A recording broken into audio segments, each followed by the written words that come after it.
예, 오늘의 이 마지막 주제입니다. 방위병 출신 국방장관 결국 사고 쳤다. 뭔 일인가? 이게 제가 왜 이렇게 빨리 이재명 재판이 속행돼야 된다고 하고 좀 정권의 폭조를 멈춰 세워야 된다. 그리고 결과적으로는 그리고 궁극적으로는 이재명 정권을 조기에 종식시킬 필요도 있다. 그 말씀드리냐 하면은 계속 대한민국 체제를 바꾸고 있기 때문이죠.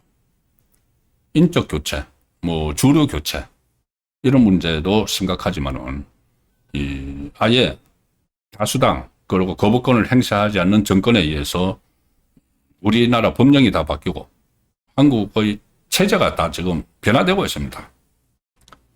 계속 말씀드리지만은 양곡법, 방송법, 상법, 또 노란봉투법 이런 것들이 다 계속 오늘도 진행이 되고 있는 거죠.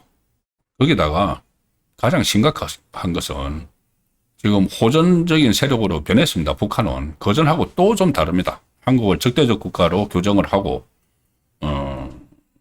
아예 한국을 동포가 아닌 적대 국가로 이렇게 규정을 해버린 그 김정은이 위에 있는데 도살하고 있는데 거기에 계속 저자세를 하면서 하다가 지금 심지어 김여정으로부터 그런 이야기까지 듣죠. 개꿈 깨라. 근데 계속 개꿈을 꾸고 있습니다.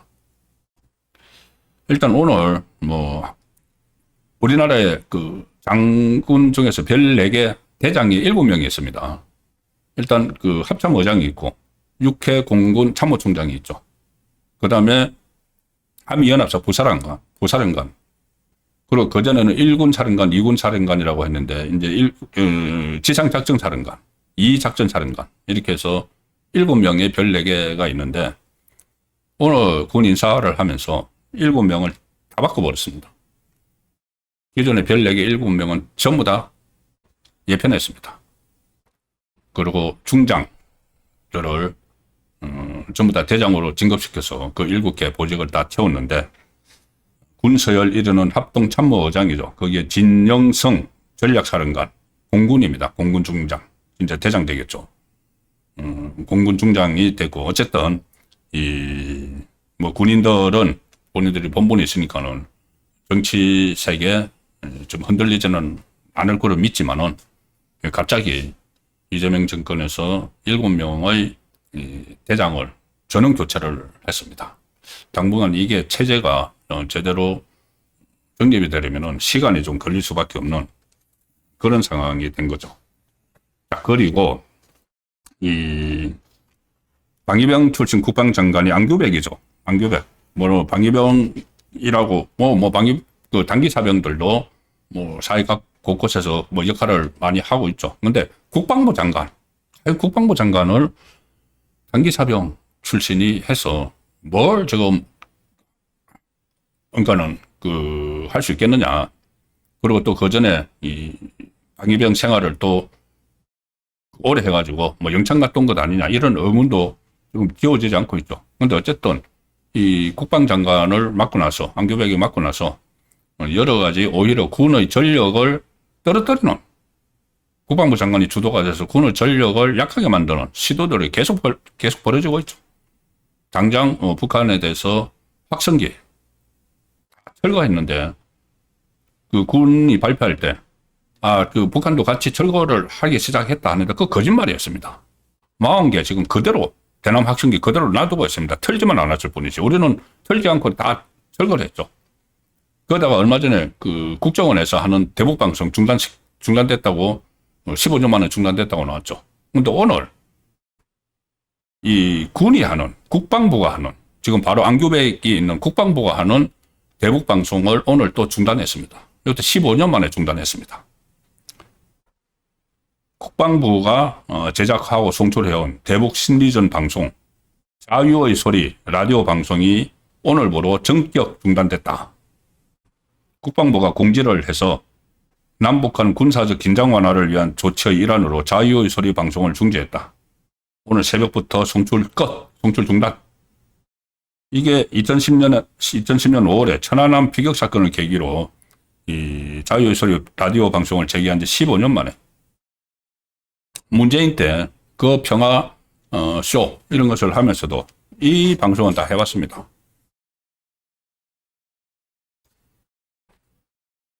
국군이 하는 것은 심리전이죠. 심리전. 심리전은 중요한 전술입니다.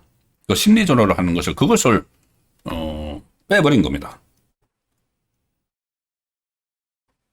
6월에 민간단체의 대북전단 살포 중단을 시켰고 대북 학성기 방송을 중단했고 7월 초에는 국가정보원이 대북 라디오 TV 방송을 전면 중단했고 8월 초에는 대북 학성기 시설물을 철거했고 9월 들자마자 자유의 소리 방송을 끊어버렸습니다.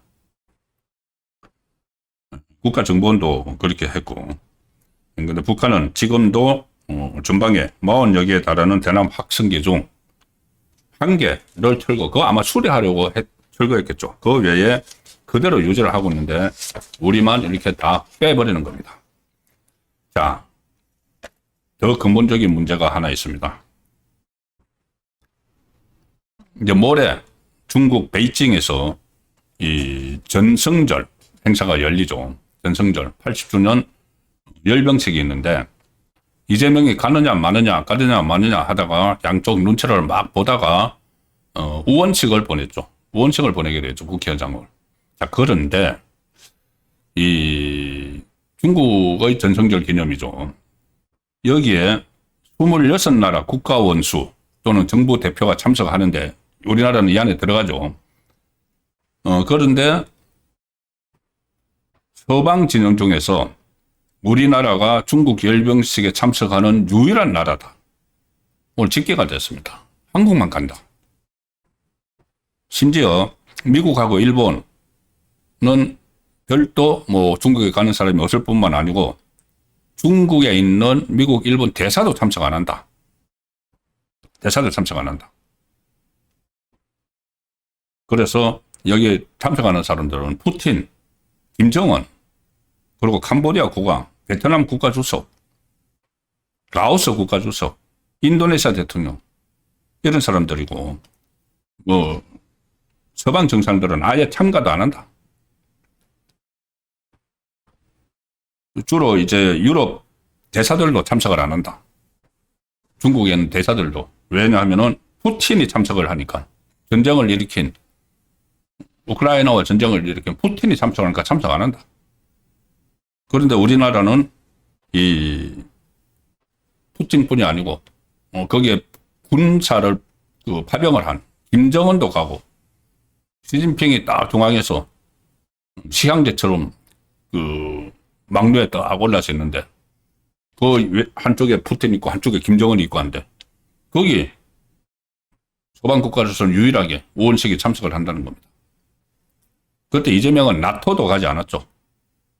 나토, 서방 군사 동맹, 나토도 가지 않고, 그 대신에 광주 가가지고 무슨 타운을 미팅하고 이랬는데, 이렇게 하면은, 결국은 줄다리기를 하다가 양쪽에 다 고립될 수가 있습니다. 중국도 왜 이재명이 본인이 직접 안 와? 왜 월세 보내? 이렇게 몰아칠 수가 있죠. 나도 경제 APEC 안 가? 이럴 수도 있고. 그럼 여기에 대해서, 모든 서방 국가들이 전부 다 외면을 하는데, 거기 달랑 국회의장을 또 자기가 이재명 본인 가려다가 국회의장 보내면은 또 서방 세계에서 고립될 수도 있죠. 그래서 지금 아주, 위태로운, 줄다리기를 하는 상황에서 북한에 대해서는 또, 잔뜩 저자세를 취하고, 대북 방송도, 국방부가 하는 방송도 중단하는 그런 일이 계속 일어나고 있습니다. 이게 3개월 사이에 벌어진 일들을 다 종합을 하면은 아마 전체 이 국가의 모습을 바꾸는데, 대한민국의 정체성을 바꾸는데 벌써 한 40, 50%는 바꿔놨다고 봅니다. 이제 남은 것들 어떻게 바꿀지에 더 궁리를 하겠죠. 사람을 바꾸는 것은 물론이고 제도, 법령. 그래서 그것을 어쨌든 멈춰 세우는 그런 획기적인 변화가 필요하다고 봅니다. 시일이 빠르면 빠를수록 좋다는 생각도 합니다.